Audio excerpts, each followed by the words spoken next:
excited. So I didn't know how I was going to do this one. This was one that Chantal said I needed to do. And when Chantal says to do it, I said I was going to be obedient. And dad burn it, I'm going to be obedient. So I'm like, how do I do a book haul? Kind of a spoiler there. But how do I do a book haul when I share stuff as it comes in? And so I was like, I'm going to have to start like stockpiling books. And I was a little frustrated because that's just not what I do.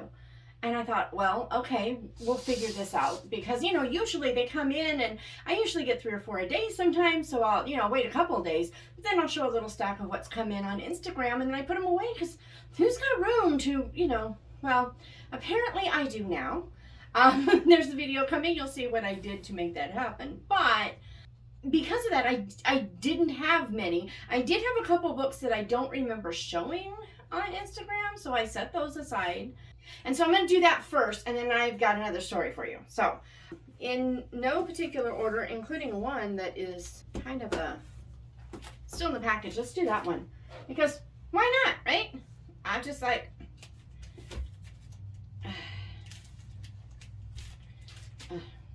I'm gonna slice up my finger. I don't even know what's in this. I don't know. Oh. Yeah, I forgot I ordered that.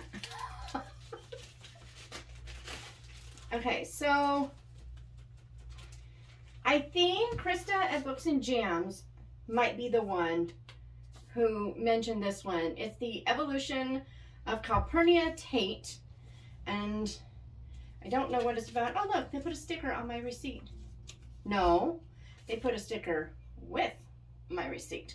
Well, that's cute.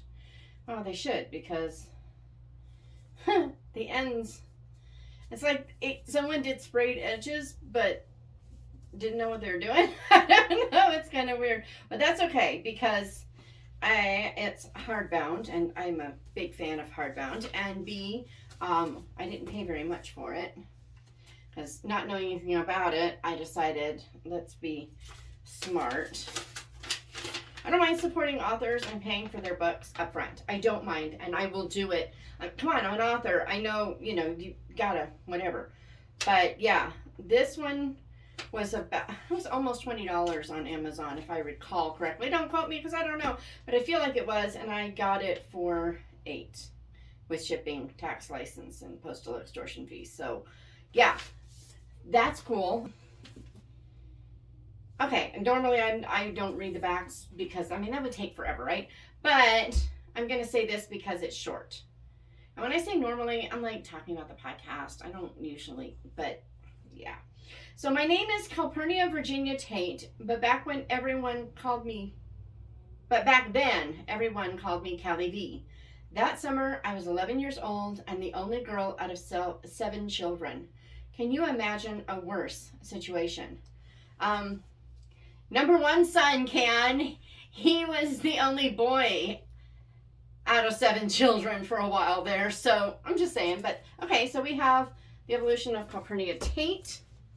And then I don't know. Oh, I do know why I ordered this book. Okay, so I didn't know anything about it. It's so sad.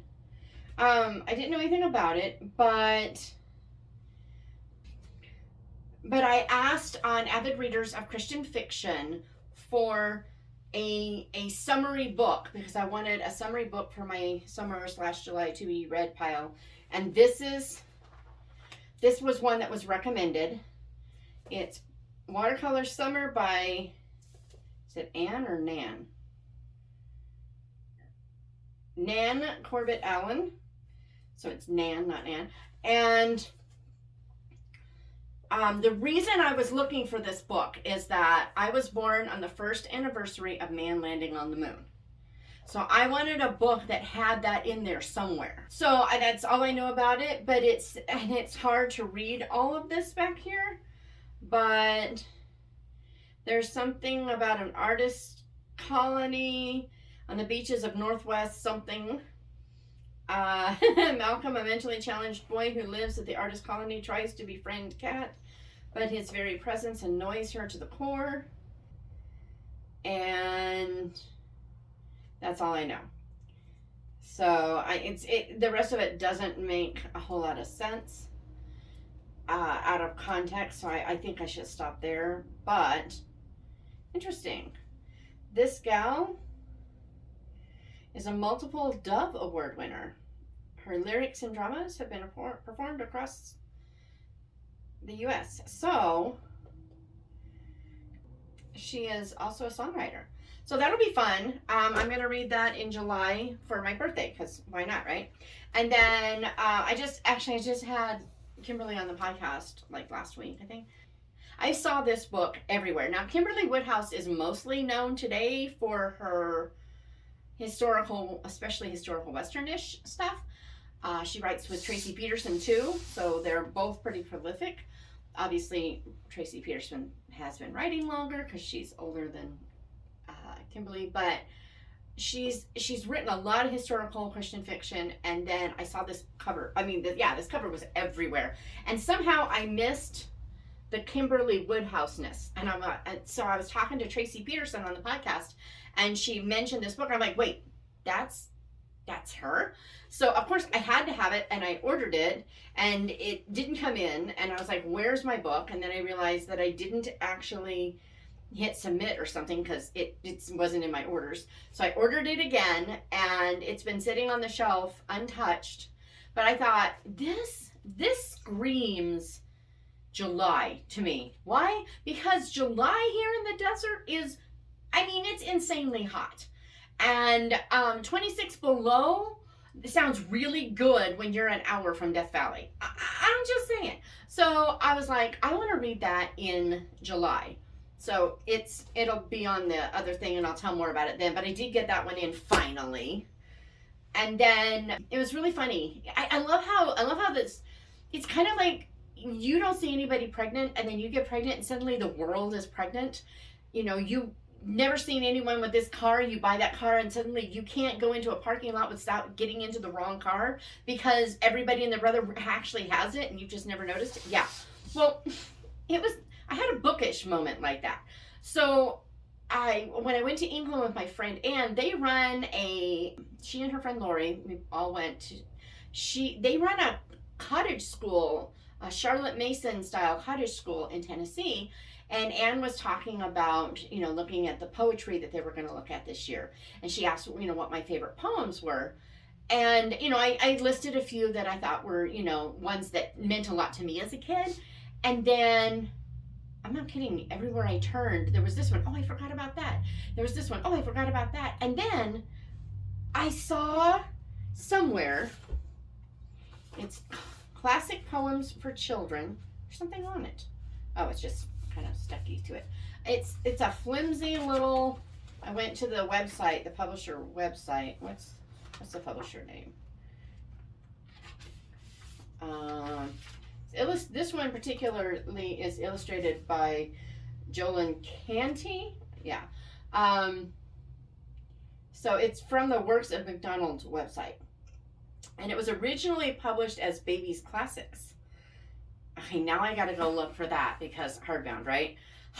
I did not know that. So there's all kinds of little almost styrofoamy things stuck all over it. And the weird thing is that it didn't come in that. Anyway, so Lila, if I recall correctly, and I could be getting this story wrong, but if I recall correctly, Lila McDonald was George McDonald's daughter, maybe the oldest child, or at least the oldest daughter. She was like a playwright or something or an actress. I think she was an actress. And she may have even, I feel like I'm going to get this wrong, but I'm so sure. So I'm pretty sure that she was an actress, and she actually had a chance to marry someone that she really loved, but she was going to have to give up acting to be in this ritzy family of his. And so she turned him down and went on to do her things. I think she was a playwright too, though.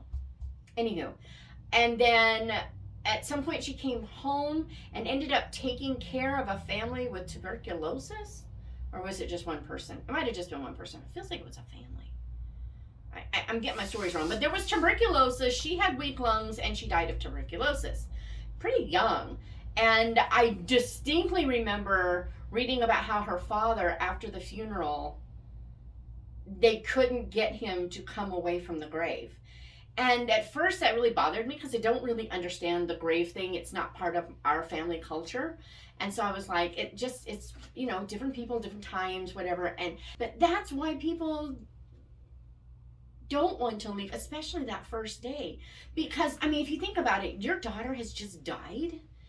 And the minute you walk away from that grave and you walk into that house, it'll be the first time you walk in the house and she's not going to be there. It'll be the first time you sit down to a meal and she's not going to be there. Not that it hasn't happened for the last few days, you know, but it's going to feel like the first time because you have this like bar set and you're in a different place of grief now, and it's going to be like this constant reminder now, whereas before you were just kind of like getting stuff dealt with. And so I don't know if that's part of it, but it feels like that might be why. So now of course I've got to like, how can I use this in a book? I'm so cruel. But she had compiled a bunch of poems, not just her father's, but different ones by, there's Charles Kingsley, there's Jane Taylor, Anne and Jane Taylor, Shakespeare, William Wordsworth, William Blake. Oh. The guy wouldn't give up his inheritance. She refused his proposal and wrote to a friend, I suppose you know I haven't got a young man anymore. It feels very strange, as if I had never been without him all my life before. I shall get used to it in time. It couldn't be helped. So she goes to Italy, goes to America, sisters returned to Europe, and a cousin came. One of the main reasons for his return was that a close friend was seriously ill with tuberculosis. Despite her family's history of lung disease, she became a nurse, feeding and caring for her with such devotion that her own infection was inevitable. The end came quickly. So Ralph Waldo Emerson, Anne Hawkshaw, George Herbert. So there's some beautiful, beautiful poems. And interesting here. So the Robert Southwell, behold a silly tender babe, and then there's like a footnote that says silly here means innocent. So I don't think I'll read poems the same now that I've seen that, because I'm like, so it means innocent? I want to know more. So, and I also, at the same time I ordered that, I saw this. It's Diary of an Old Soul, and if I recall correctly, yeah, there's a verse for each day of the year. So yeah, January 1st, and it's like these entries for each day of the year, and they're kind of prayerful. I'm so excited about this. Keep me, Lord, with thee. I call from out the dark, here in thy light, of which I am a spark. I know not what is mine and what is thine, of branch and stem I miss the differing mark. But if a mere hair's breadth me separateth, that hair's breadth is eternal, infinite death. For sap thy dead branch calls, oh, living vine. Whoa. Okay, I'm gonna love this. I'm gonna live this. I'm just gonna say right as I was closing it,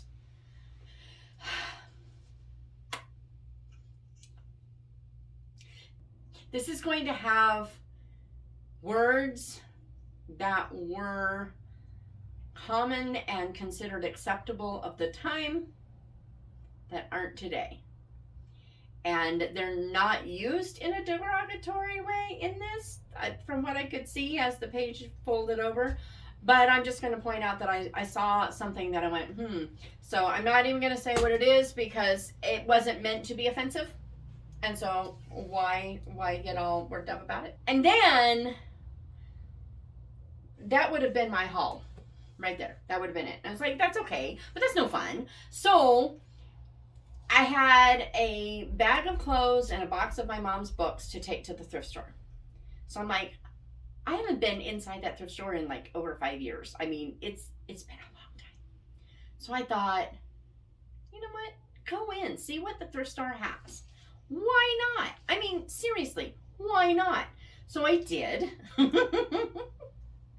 And it's my take on thrift stores is you go in and you get what you get. You're not expecting to find anything absolutely amazing, because sometimes there will be something totally amazing, but usually it's just going to be your run-of-the-mill stuff.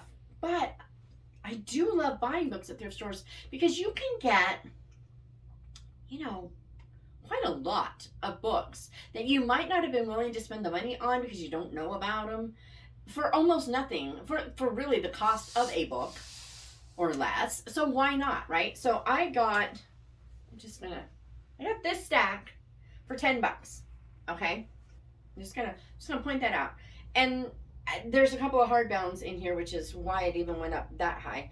But actually there's 3, I think. So there's that. And some of these I don't think I'll keep, but I did it and it was fun to do. I actually videoed the whole shelf.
Video the whole shelf so that my mom could go through and go, oh, I want that one and that one. So when I went back, because guess what?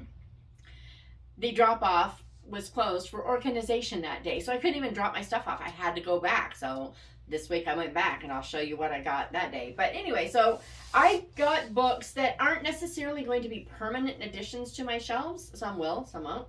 But I was like, hey, why not? So the first thing I got it because it was beautiful. I don't know. So this is the 92 edition. It's the Book of Common Prayer. And here's the deal.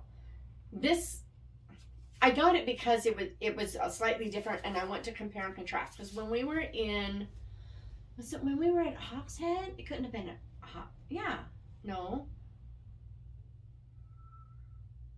somewhere around Hawkshead. It was wherever the baptistry at the Baptist church was. Where was that? Well, it was the day we went to Hawkshead. Anyway, they went on a hike and they found this church, and the church had a donation box that you could, and that people had just donated stuff and you could take a book. And my friend Ann knew I didn't have a Book of Common Prayer. So there was one in there. So she got it for me, and I've wanted one for ages. So that's going to be like my Book of Common Prayer. I want to know what's in it. I want to compare it to Scripture. I've always wanted to do that, and I've just never bought it. And so it's a good tight copy. It's from the Lake District. My friend got it for me. It's going to be my book. But this was so pretty. And it's clearly, in my mind, newer than that other one, a newer edition. So I want to see, because I have read that they've made changes sometimes, and so I kind of want to see where those changes are. So I'm going to keep this for a little while, but I don't think I'll keep it forever. But for $1, it's what it turned out to be. I found out later that hardbacks are $1. So for $1, I decided I could do that, because why not, why not? And it might be a good point of contention in a book if I can find something that has been changed and characters are like up in arms. I mean, that could be fun. So there's that. So then I got these 2 Ellis Peters This is a Cadville, but is this a Cadville? So they have a stack of these Ellis Peters Cadville mysteries. They have a whole, well, it's a stack. It's a spot on the shelf. And this one wasn't with them. These shelves are completely disorganized. They are like all over the place. And so I saw this one first and I grabbed it because I'm like, I want to read it. Because years ago, I'm going to say 20 years ago, maybe more, probably more, a friend said that we needed to watch the videos. So I got a video and we started watching and I turned it off. It had too much, I'm assuming there was language for sure that we just don't appreciate. And then it felt like there was something else in it that I wasn't comfortable with. And I don't know what it was. But as I was thinking about it, that little shuffle, that's my feet on my floor. And I'm sorry. But I feel like, yeah, I suspect a lot of my caution, because we had a curse-free, little box back then that would mute whenever the closed captioning said there was a word there. It would mute that word and put something else up on the screen. So that was always kind of funny. But so I suspect there was something else in it that bothered me. But A, it was the movie version, and B, my kids were pretty little still. I think my oldest was 12. So yeah, I want to read them and see if it's the same, if I'm bothered by it, if I'm not, all that fun stuff. So I got that one, and then this is not, I don't think, a Cadville. It's The Raven in the Foregate and Medieval Murder Mystery, but I don't, Abbott, Radcliffe, no, it's a Cadville. Okay. So it is. So I don't know what I'm talking about. I'm an idiot. But I have two. If I like them, I want to read these quickly. I'm going to put them up here. I want to read these quickly because if I like them, I will go back and get the others. Because I seriously doubt they will be ones that I will want, good hardbound, for collectible purposes. Then I got a few Agatha Christie's that I don't own yet. And as I come across copies that I really like, because they're just like, man, I kind of like the cover of that one though, with the broken glasses and the books. These just don't, what? Yeah. Dead Man's Folly is kind of cool though. It's a little creepy, but it's kind of cool. But, it's like, here's one era. Dead Man's Folly and the Pale Horse. There's one era. Is this Poirot? Yeah, it's gotta be Poirot. Poirot. So there's those. There's that style. And then here's this style. The Witness for the Prosecution, which is a good movie, by the way. And The Mysterious Mr. Quinn. Yeah, he's really weird. So that's another cover style. And then the slightly more recent style of The Body in the Library. So I got those. I will be reading them, and as I come across, hardbacks or basically prettier editions, I'll pass these back along. But I think they were like 50 cents a piece or something.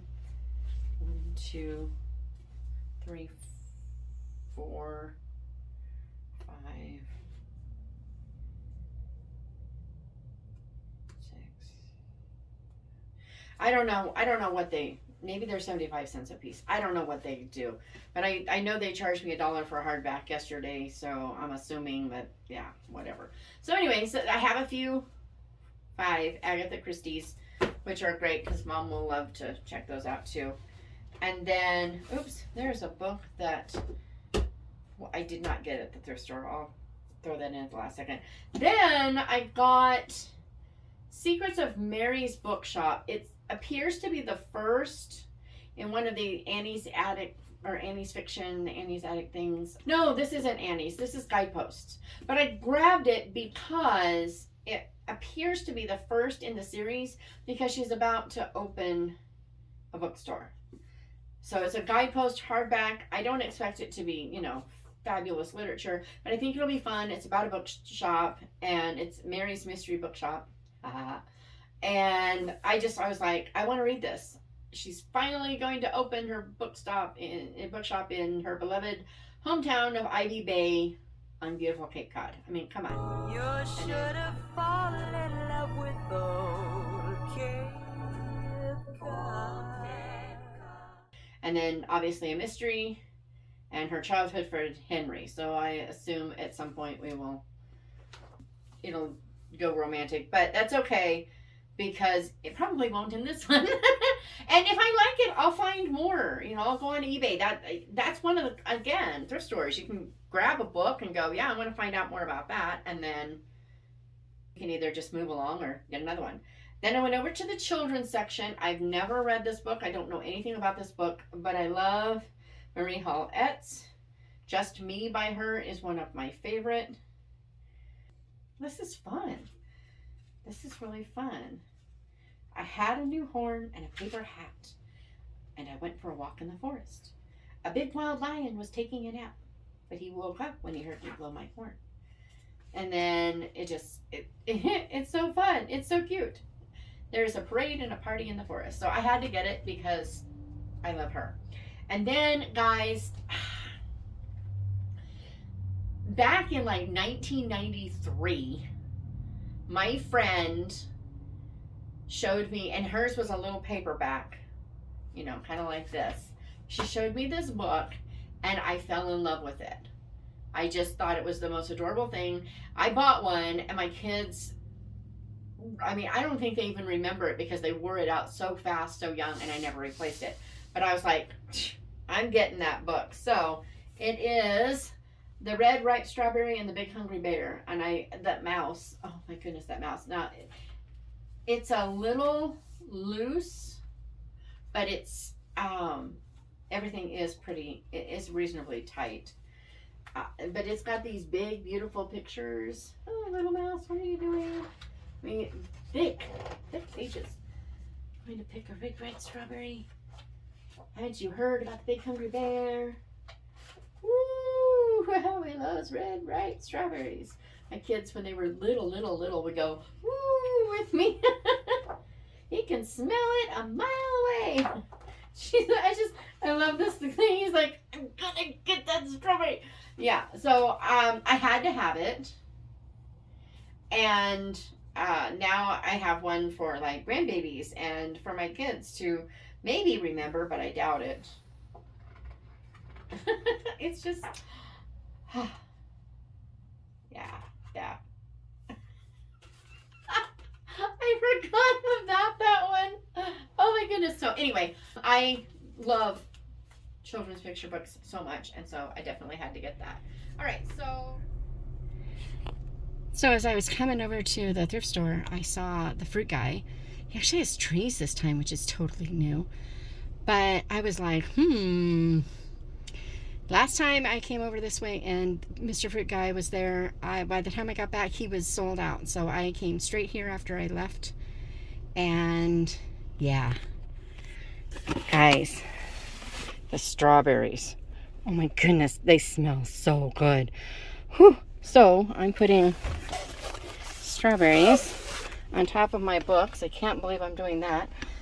I'll move them when I get to the store, but it's so deep red and gorgeous, and what better thing to read with than a bowl of strawberries, right? And one of the books I got, just saying, I love this book. I love this book so much. So anyway, yeah, I know what I'm doing.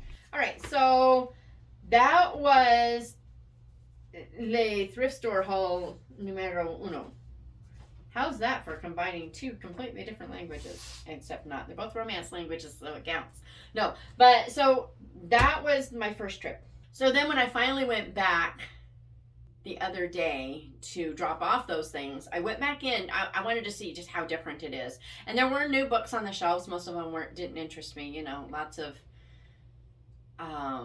David Baldacci or whatever his name is. Just that kind of stuff, and tons of bodice rippers, and it's just like not my thing. But I did find, and I had to get, the Queen's English An A to Z guide to distinctly British words. I mean, come on. I had to get it. If I'm going to be writing these books set in England, I'm going to need this, right? It's so when I said in my newsletter that I had these series planned and this time split book or split time book and all, these things planned, I already had lined up. I got a neighbor who's from England that I was going to say, hey, once I've gone through all this over and over, I need you to tell me what is wrong. Because here's the deal. I can know that, they're not going to say, like in the South, in America, you'd have some older gal saying, get your fanny over here. Well, that would never be said in England.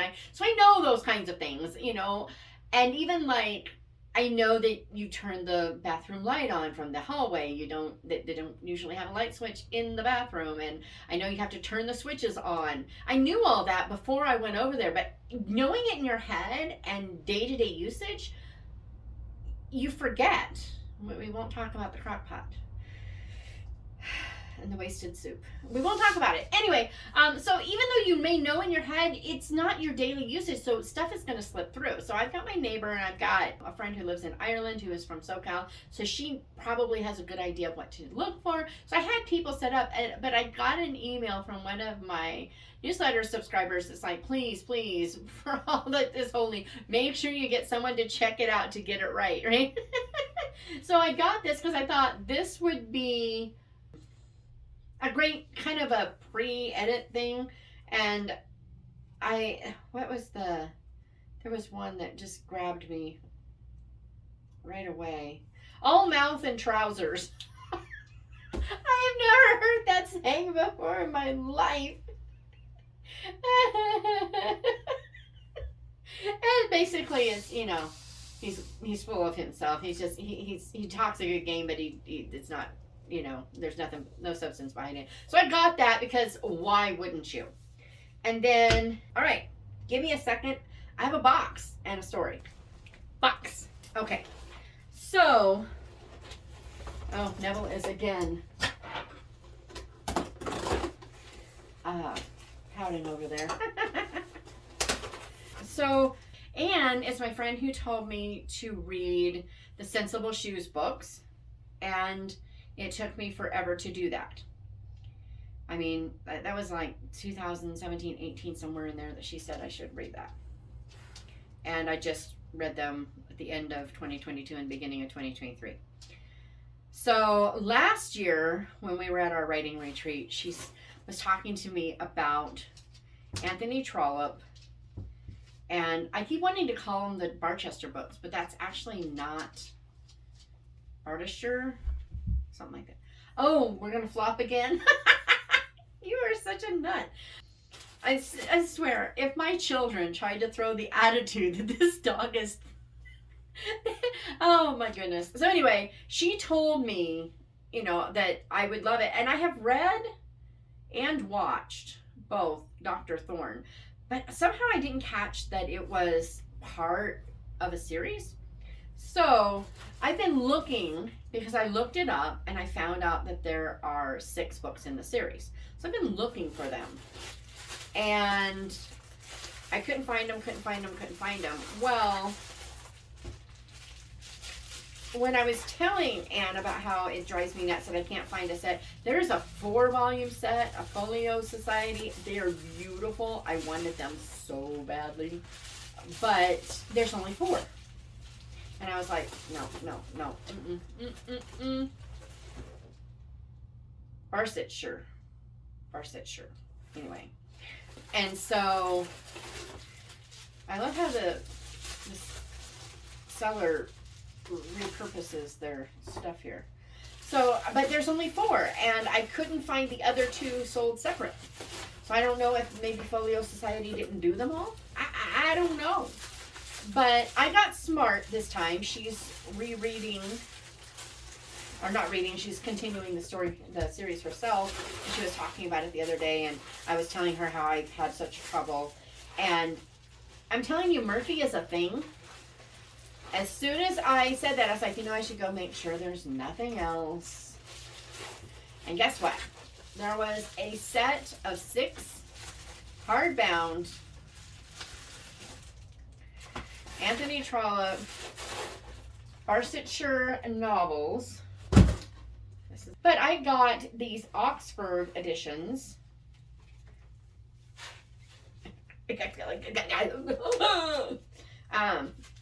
It's kind of funny. They're pretty small in size. I mean, look at that compared to my hand. Pretty small in size, but man, they're chunker books. So I'm gonna see how small the print is. It's pretty small. I would show you, but I don't think it'll show up. And he wrote these really fast. I mean, 1855, 1857, 1858, 1861, 1864, 1867. And if you think about it, this guy is writing these books by hand. So I'm just saying, but I am thrilled. Oh, look at this. They're so pretty. I don't even know if they're showing up. I'm thrilled. Got the whole set hardbound, nice and tight. So anyway, that is my very first stack 'em up book haul. But I have a big one coming in July, because in July, it's my birthday, and what I did is I told my daughter Shalise from And Read Another Chapter, I told her, here's money, buy books, send them. And I don't want to know what you're sending. Just buy books you think I should read, that I will enjoy, that I might want and don't know, or that I do know and I haven't bought yet. Do whatever. Just send them, and we'll see what I end up with. So I'm gonna. I don't know how many. She could end up with 10 books. She could end up with 50. I don't know what she's gonna end up with, because I don't know what she's going to buy. I know she's already been to the Next Page in Decatur, Indiana. Neville, just a minute. I will open the door in just a minute. He's like, oh, fine. And so I know she's been there already. So the first books have been purchased, and we will see what that comes up with. But meanwhile, yeah, I got a little bit of reading to do. Little bit of reading. So what have you gotten lately? I would love to know, because you never know. I believe in enabling either myself or others, and you know, whatever it takes. So I'll see you next time.